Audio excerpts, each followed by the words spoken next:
Let me begin by welcoming you all to Downing Street. Thank you very much.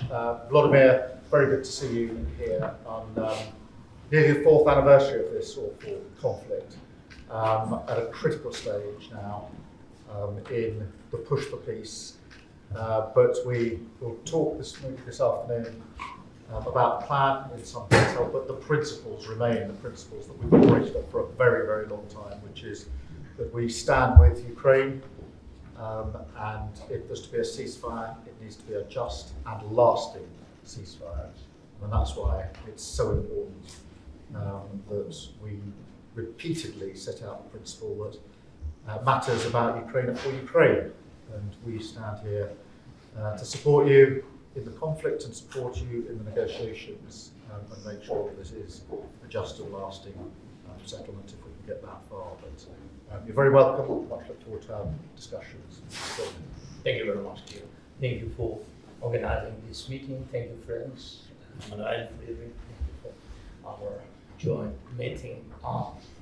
I think that is very important now to organize such a meeting, to meet and discuss very sensitive issues regarding to peace talks, what we had in the United States, in between us, and our team came back, and I think that they will brief us, after talks with the American team and after talks of Americans with Russians. I think there are a lot of what we have to discuss, to speak about certain draft things which are very important for today. I think unity between Europe and Ukraine, and also unity between Europe, Ukraine, and the United States. There are some things which we can't manage without Americans, things which we can't manage without Europe, and that's why we need to make some important decisions.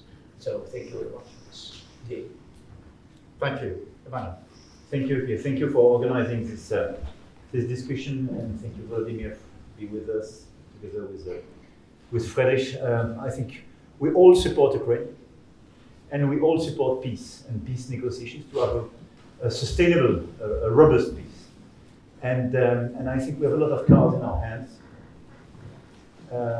The financing and the furniture of equipment and training programs to Ukraine, the fact that Ukraine is resisting in this war, and the fact that the Russian economy is starting to suffer, especially after our latest sanctions and the US sanctions.